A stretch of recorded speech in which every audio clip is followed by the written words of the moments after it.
Picture 3 तासाचा आहे, orchestra रात्रभर आहे. ऑर्केस्ट्रा रात्रभर आहे, बसायला जागा नाही. पिक्चर 3 तासाचा आहे, लोक तिकीट काढून बघायला जातात. कीर्तन 2 तासाचा आहे, लोकांना बोलवावं लागतं. आणि प्रवचन 1 तासाचा आहे, महाराज एकटंच सांगून मेलं, ऐकायला लोकच कुठं येते. आणि कलियुगामध्ये चांगली गोष्ट स्वस्त आहे. बदाम 900 रुपये किलो आहे, बदाम 900 रुपये किलो आहे. गुटखा 4200 रुपये किलो आहे. माणूस बदाम खात नाही पण गुटखा खाल्ल्याशिवाय राहत नाही. काजू 800 रुपये किलो आहे, सिगारेट 5200 रुपये किलो आहे. माणूस काजू खात नाही पण सिगारेट वडल्याशिवाय राहत नाही.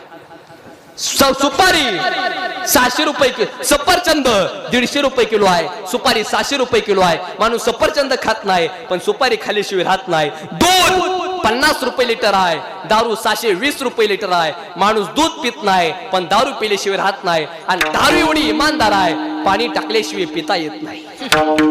त्याला पाणीच टाकावं लागते दारूला. पाणी टाकल्याशिवाय पित नसते, अजिबात प्यायला येत नसते दारू. हा, त्याला पाणी टाकावं लागते. दारू एवढी इमानदार आहे, पाणी टाकल्याशिवाय पिता येत नाही. सिगारेट एवढी इमानदार आहे, वडल्याशिवाय पेटत नाही.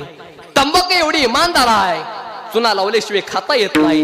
आणि माणूस एवढा इमानदार आहे, तिने व्यसन मरेपर्यंत सोडत नाही. ही माणसाची ताकद आहे. काय करता तेवढं? अरे व्यसन करू नका, नाशी म्हणता दे नका करू नाशा आयुष्याचा. परमार्थ करा, देवाची भक्ती करा. का घेतलं पाहिजे देवाचं नाव? नीट ऐका. पुरुष मंडळ, महिला मंडळ, प्रत्येकाकडे मोबाईल आहे. ऐका, वेळ संपवत आहे. का देवाचं नाव घेतलं पाहिजे? प्रत्येकाकडे फोन आहे का? फोन, मोबाईल आहे का? मला सांगा, सगळ्यात अगोदर आपण फोन आल्याच्या नंतर अगोदर तुम्ही काय म्हणता? ओ मोठ्यानं बोला, काय म्हणता? हॅलो.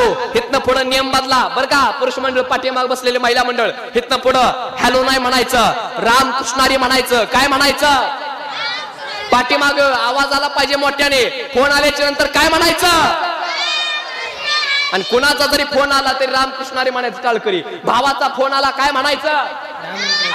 मोठ्यानं बोला. भावाचा फोन आला काय म्हणायचं? रामकृष्णारी. मित्राचा फोन आला काय म्हणायचं? रामकृष्णारी. सासऱ्याचा फोन आला काय म्हणायचं? रामकृष्णारी. कंपनीच्या बाईचा फोन आला काय म्हणायचं? रामकृष्णारी म्हणायचं. कंपनीच्या बाईला रामकृष्णारी म्हणायचं. म्हणायचं. ती बाई म्हणजे सर आपकी जिओ की ऑफर? रामकृष्णारी. आणि तू ती बाय रामकृष्णारी म्हणली तर ठीक, नाही तर तुझी स्कीम तिकडे चुलीत पेटवा, आम्हाला काही सांगू नको बरं का. आणि पुरुष मंडळ पाठीमाग सगळ्याला सांग नाही. सकाळ सकाळ बायको दिसली, बायकोला बघून म्हणायचं ए रामकृष्णारी.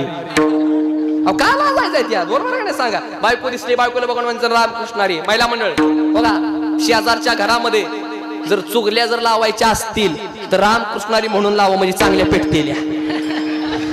तसं काय नाही, पण सगळ्यांनी रामकृष्णारी म्हणायचं. म्हणणार का रामकृष्णारी? हो म्हणणार का? एकदा मोठ्याने म्हणा, रामकृष्णारी, रामकृष्णारी.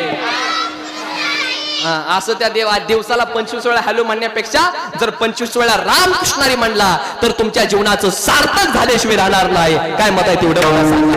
पण रामकृष्णारी, विठ्ठल केशवा मंत्रा जपावा, पण हरी हरी हरी मंत्र हा शिवाचा. मग देवाला काय आवडतं? आवड देवासी तो ऐका प्रकार आणि नामाचा उच्चार. आणि थोडा देवाला काय आवडतं? तुळशी माळ गळा, गोपीचंदन टिळा, हृदय कळवळा. गळ्यामध्ये माळ असली पाहिजे, माळ माळ. आणि माळ असलेली देवाला आवडते बरं का. पुरुष मंडळ, महिला मंडळ, कुणाच्या गळ्यामध्ये कुणाच्या गळ्यामध्ये पवित्र तुळशीची माळ आहे? तिने बोटवर करा बरं. माळकरी खायचं का नाही? माळकरी टाळकरी आहे ना. माझ्या अंगावर काटायला लागला, हात खाली घ्या. तुम्ही तुमच्या गळ्यामध्ये सोन्याची माळ घातली तर चोराचं तुमच्यावरती लक्ष राहील. आणि तुम्ही तुमच्या गळ्यामध्ये तुळशीची माळ घातली तर जगाच्या बापाचं पांडुरंगाचं तुमच्यावरती लक्ष राहील. काय मध्ये तेवढं सांगा. गळ्यामध्ये माळ घाला. कलेक्टरनं GR काढला बरं का. कलेक्टरनं GR काढला, ज्याच्या गळ्यामध्ये माळ आहे येईल त्या 10 तारखेला त्याला 40-40 हजार रुपये मिळणार आहेत. माळ किती? 40-40 हजार. जा पंढरपूरला घाल माळ, जा पंढरपूरला घाल माळ. जे नास्तिक लोक, ते नास्तिक लोक बरं का, तिने जर अशा मायच्या दांड्यासारख्या टिपऱ्या माण्याच्या माळा घातल्या. का बर? 40-40 हजार रुपये मिळणार आहे. तो टिपऱ्या माण्याच्या माळा घातल्या, अख्खं गाव झालं माळकरी. आली कलेक्टरची गाडी गावामध्ये, कलेक्टरचा पी खाली उतरला. कलेक्टरचा पी आलाय. कलेक्टरचा पी उतरला. बघितलं सगळ्या गावकऱ्यांच्या लोकांना माळा. कलेक्टर म्हणला, कलेक्टरचा पी म्हणला, गावकऱ्यानो तुमच्या सगळ्यांच्या गळ्यामध्ये माळा बघितल्या, आनंद झाला फार. आपल्या कलेक्टर साहेबांनी रियार काढला होता, ज्याच्या गळ्यामध्ये माळा आहे येत्या 10 तारखेला त्याला 40,000 रुपये मिळणार आहेत.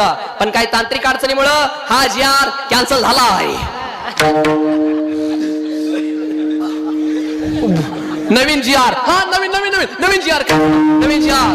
ज्याच्या गळ्यामध्ये माळा आहे त्याला पैसे नाहीत मिळणार. मग त्यांना पुलाखाली पुरायचा इथल्या तटातट लोकांनी माळा तोडल्या. हो, नुसतं मणीच मणी रस्त्यावर. पण जी प्युअर माळ केली होती ती म्हणली, हो का तुम्ही आम्हाला मारा नाहीतर मशनामध्ये पुरा, पण देह जावा आतवारा. हो पांडुरंगी तरी चालेल पण माळ नाही करणार. कलेक्टर म्हणला, एक मिनिट किती माळकरी राहिली ती?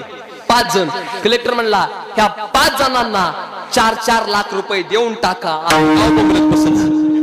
त्याच्यामुळे गळ्यामध्ये माळ असली पाहिजे.